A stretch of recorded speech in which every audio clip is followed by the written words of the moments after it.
अब मेरे सब गुजारिश है कि मोहतरम मरियम साहिबा ने कहा था जब हमारे वाला साहब आएंगे 100% सिक्योरिटी होगी, सिक्योरिटी रिस्क होगा। पहले नवाज शरीफ अंदर, इमरान खान अंदर जाएगा, उसको सजा होगी, उसकी जमात बैन होगी। इत्तफाकन ऐसा हो रहा है, ऐसा प्रॉमिस मैंने दुनिया में नहीं देखा। और दूसरा, ये ट्रांसपेरेंसी इंटरनेशनल रिपोर्ट ने पाकिस्तान के बारे में रिपोर्ट दी है और मैं यहाँ इनके खिलाफ केस करना चाहता हूँ कि अदलिया का तीसरा नंबर है, पुलिस का पहला है। तो मैं कैसे केस करूं कि इतनी स्पीड में इंसाफ, तो इतनी देर तो बंदा समुंदर पार पर नहीं पहुंच सकता। 2 साल केस चला, जेआईडी के पाकिस्तान के आला तरीन इदारों के अफसरान बने। वो केस मैंने भी पढ़ा है, लेकिन जिस स्पीड से मोहतरम chief justice Islamabad high court दे रहे हैं इंसाफ, तो ये तो बात तासुर गलत है कि दादा केस करे पोता हराए। इन अदालतों के ऊपर इल्जाम तराशी करने वालों को जो निहाल हाशमी कहते थे, अब तो ये लफ्ज़ उनको सजा हुई थी, उनको बेचारे को सजा हुई थी कंटेम्प्ट में, उनको निहाल हाशमी को। वो तो बेचारा निहाल हाशमी था ना, वो लंदन प्लान के तहत महीना उसने बयान दिया था। तो वैसे अब ये जो तासुर है, ये गलत नहीं साबित हो गया कि अदलिया में ताखीर से फैसले किए जाते हैं?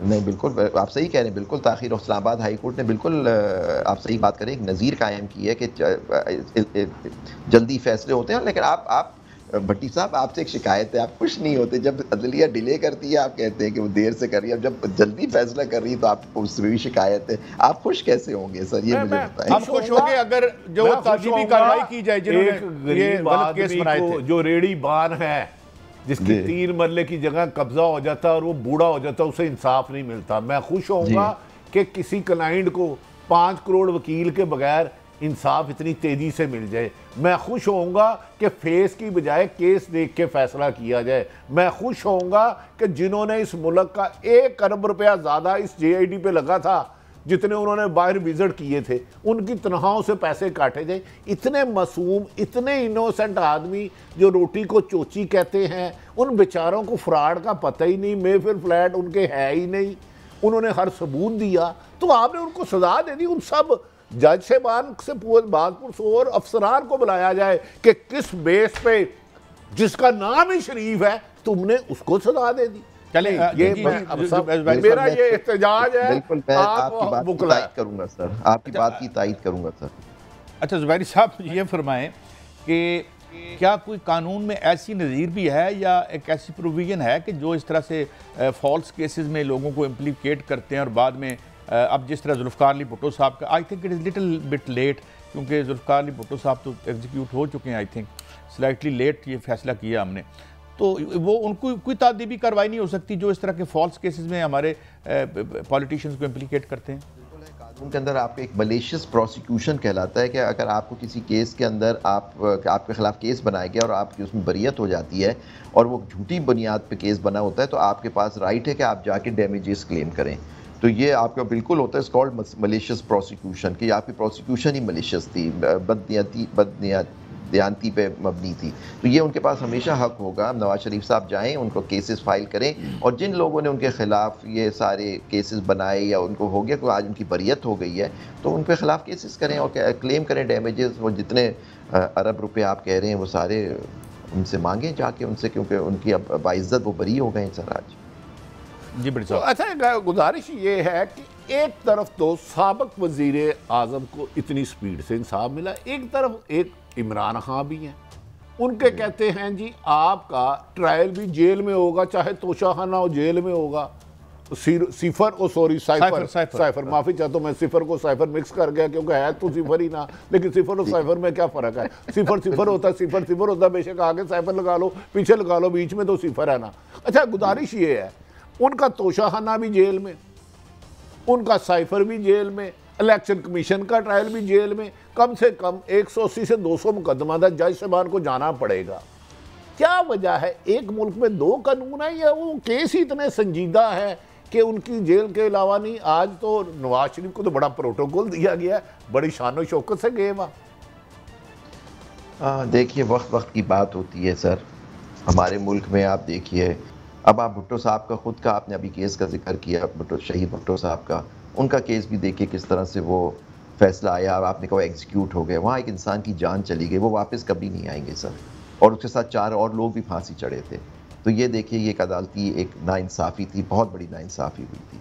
और देखिए ये हमारे यहाँ आप रोज़ देखते हैं, और आप देखें इमरान खान साहब के साथ जो रवैया इख्तियार किया हुआ है जेल में। अच्छा, मुझे मैं एक रहनुमाई फरमाएं, वादिउल नदर में अगर तहरीक इंसाफ को इलेक्शन में हिस्सा नहीं लेने दिया जाता मुबैना तौर पर, जी, तो वो इलेक्शन तो बहुत साफ शफाफ होंगे। इलेक्शन कमीशन तो इतना अच्छा आदमी है कि 173 जमातों में सिर्फ पीटीआई के इंट्रा पार्टी इलेक्शन पे उन्होंने एतराज़ किया है। तो 90 दिन आप जैसे आईनी माहिरीन कहते रहे 90 दिन के आगे निगरान हुकूमत नजायज़ होती है, उन्होंने 190 दिन भी गुजार दिए। तो कैसे शफाफ इलेक्शन तरीके इंसाफ के बगैर होंगे? उधर तो मेरा ख्याल है फिर तो कोई खदशा नहीं होगा जमहूरियत को।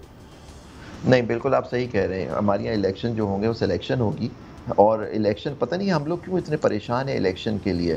क्यों इलेक्शन अगर आपके फेयर बलूचिस्तान हो जाए या मुख्तलिफ जगहों पे हो जाए, अगर इंसान को आवाम को हक नहीं है हमारे मुल्क में अपने लोगों को चुनने का, अपने MPAs MNAs को, तो फिर उस क्या फ़र्क पड़ता है? आप इलेक्शन कराएं, 8 को कराएं, 15 को कराएं, या मार्च में कराएं, अप्रैल में कराएं, कोई फ़र्क नहीं पड़ता। सर पता नहीं हम लोग इलेक्शन के लिए क्यों इतने परेशान हैं। जो जमातें जो मौजूद हैं PTI को माइनस करके उनको इलेक्शन लड़ने दिया जाए, फील्ड क्लियर है, आप गवर्नमेंट बना लें। अच्छा, मुबैना तौर पर PTI कहती है उन्हें माइनस किया जा रहा है और वादिउल नदर में नज़र भी। अच्छा, सिर्फ एक आखिरी सवाल, आप जैसे साहिब इल्म आज बड़े मुस्कुरा रहे हैं, आप लबे लहजा 25 करोड़ आवाम के पास 5 साल में एक राइट होता है कि अपनी मर्जी के नुमाइंदे को वोट दे और उसको गिना जाए, उसके मुताबिक नतीजा आए। और 25 करोड़ आवाम के वोटों पर डाका मारना क्या आईनी है?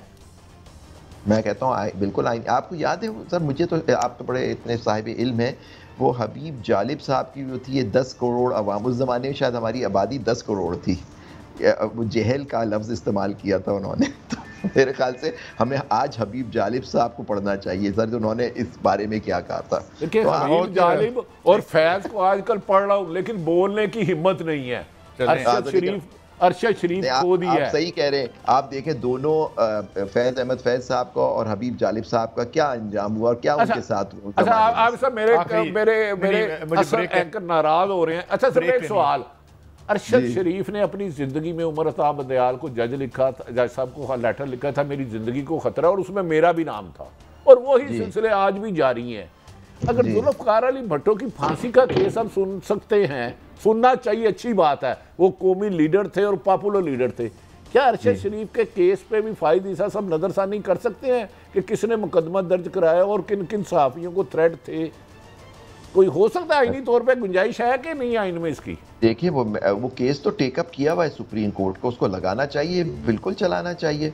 अब ये चीफ जस्टिस साहब के ऊपर है और कमेटी के ऊपर है। अगर कमेटी में यूनैनिमिटी है कि उस केस को भी लगाएं, उसको भी सुने, बिल्कुल सुनना चाहिए। अरशद शरीफ हमारे सीनियर जर्नलिस्ट थे, बहुत उनका मुकाम था, आपके साथी थे, हम सब उनकी इज्जत करते थे, और बेहमाना तरह से उनको कत्ल कर दिया गया ये गैर मुल्क में, और आज तक पता नहीं लगा क्या हुआ। सुप्रीम कोर्ट ने इशू उठाया हुआ था, बिल्कुल सुनना चाहिए, बिल्कुल लगना चाहिए।